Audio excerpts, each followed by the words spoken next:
Hey, I'm Mark. And I'm Sherry. Today we're going to do a Let's Play discussing the game Clash Royale.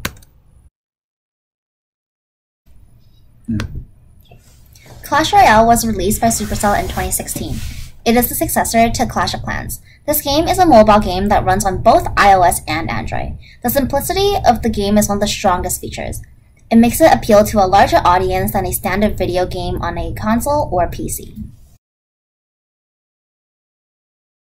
Since the platform of the game is mobile, it is the ideal model for this game because it allows players to play anywhere, anytime. Combined with the simplicity of the game, as well as the short length it takes to finish a battle, Clash Royale is a great way to burn a couple of minutes.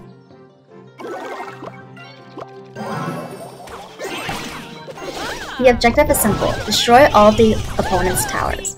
The player can earn a total of 3 crowns. If either the left or the right tower is destroyed, the player earns 1 crown. However, if the king tower or the middle is destroyed, that will instantly give the player 3 crowns. Strategy elements of Clash Royale occur every time the player has enough elixir points to play a card. Where they place that card and what card it fights has a large impact on the outcome of the battle. Some cards, like the Skeleton Army, counter larger enemies like the P.E.K.K.A, which can only attack one enemy at a time. It is the strategy and player choice that help create a magic circle. Every battle transports the player to a new space where they must make smart decisions. The desire to win helps increase the feeling of magic as the game progresses. Making the wrong move can be devastating and can immediately destroy the circle, but making it through to the end, winning a battle enhances the magic of the circle. Clash Royale creates meaningful play through discernible and integrated actions. An example of a discernible action occurs when a player plays a character. The integrated action comes from what happens as a result of that fight between two characters. Once that finishes, the player has a chance to destroy an enemy tower if the enemy has no way to defend. The rules of the game are simple. The elixir bar and the cards the player can choose from are examples of operational rules. Elixir is what the player uses to draw cards. Every time a card is drawn, a certain amount of elixir is removed from the bar. The game also uses a tutorial to communicate advisory rules where the player is walked through a battle, and all of these mechanics are demonstrated while playing the game. The game requires both social and mental skills. The player needs to react to the cards their opponent plays, while a good player needs to predict what their opponent will play. The decision-making is integral to the success of the player. Players can also engage in 2v2 battles where they need to coordinate their attack and defense. Clash Royale is interesting because it attracts such a large audience.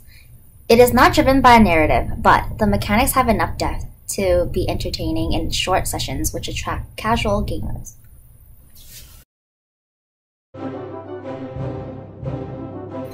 The game's business model consists of 3 factors: the distribution model, the revenue logic, and the product strategy.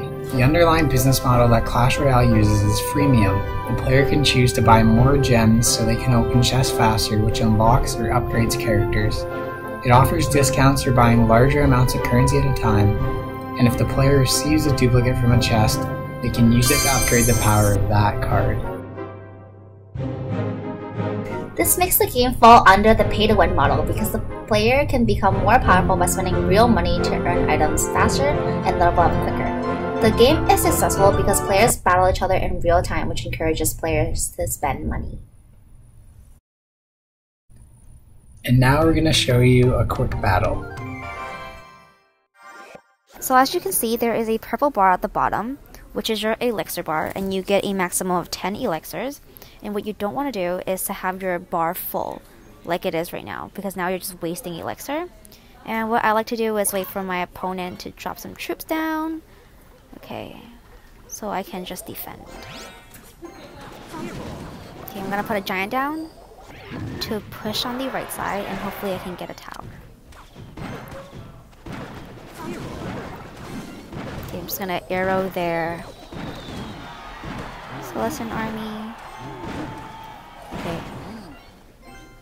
My giant did a lot of damage. Okay. Okay, so that knight charges, so I'm gonna put my skeleton army down to stop his charge. Because he can only hit one like troop at a time. So I'm just gonna put multiple troops to try to kill him.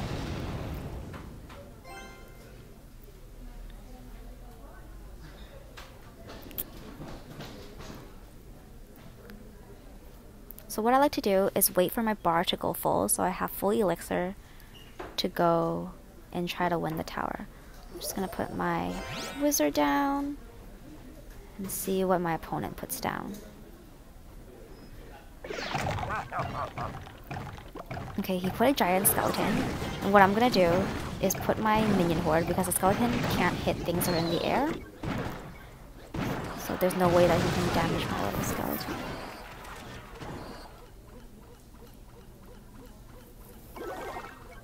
Put my musketeer down. Okay, I'm gonna put a giant.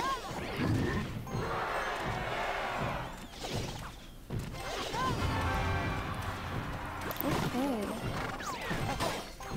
I'm just gonna try and push the right side, hopefully get a crown.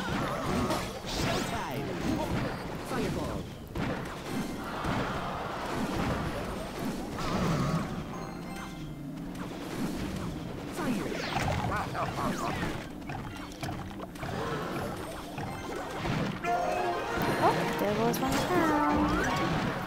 But be careful of the bomb that the giant skeleton puts down, because it actually does a lot of damage.